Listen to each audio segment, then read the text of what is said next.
Tidak, sahamku di delisting. Halo semuanya, Hanis yang menjelaskan berkali ya 18 saham yang akan di delisting di 2026. Pertama adalah emiten status pilot. Pertama adalah saham Sri. Tidak.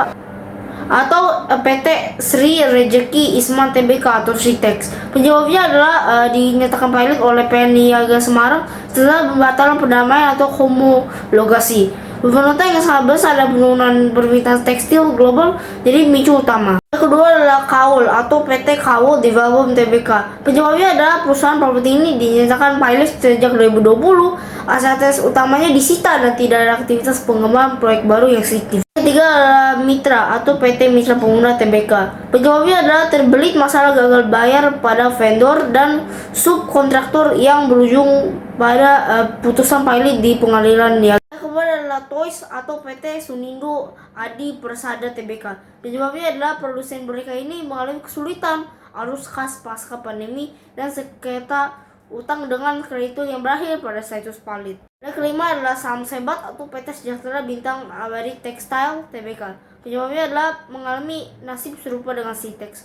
Operasional pabrik terhenti karena kekurangan modal kerja dan dinyatakan pilot oleh pengadilan. Yang keenam adalah TDPM atau PT Tianrong Chemicals Industry Tbk. Penyebabnya adalah emiten sektor kimia yang operasional tidak lagi berjalan dan memiliki aktivitas negatif yang sangat dalam sebelum dinyatakan pilot. Ketujuh adalah saham Omni atau PT Omni Inovasi Indonesia Tbk atau XTL. Penyebabnya adalah perusahaan distribusi voucher dan ponsel ini gagal melakukan restrukturisasi utang, obligasi, dan pinjaman bank yang masif. Yang kedua adalah emiten masa suspensi lebih dari 50 bulan. Yang kedelapan adalah saham Trump atau PT Trada Alam Mineral Tbk. Kondisinya adalah tersangkut kasus korupsi Jiwasraya dan Asaberi.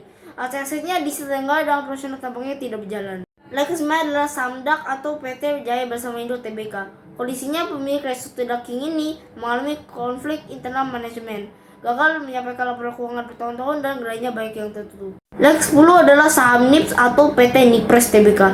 Kondisinya produsen baterai atau aki ini mengalami masalah fraud atau salah saji pada laporan keuangan masa lalu dan tidak pernah melakukan audit ulang yang memadai.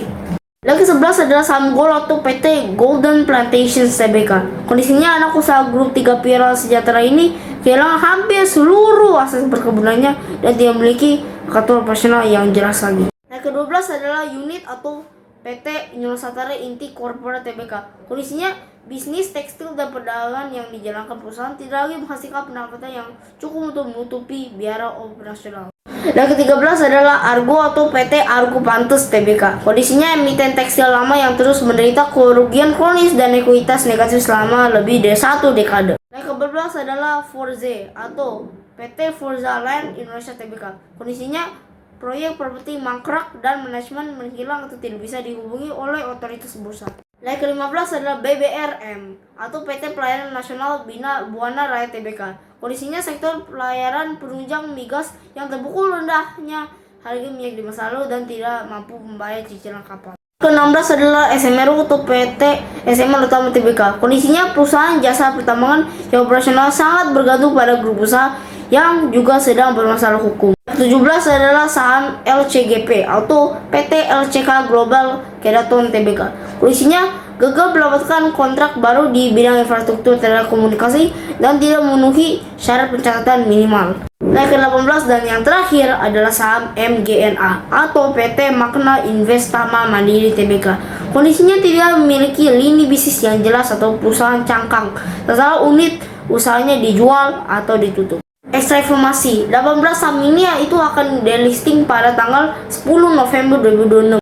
Jadi itulah 18 saham yang akan di delisting di 2026. Kalau kalian punya saham ini, tulis di komen. Oke, bye-bye. Sahamku di delisting.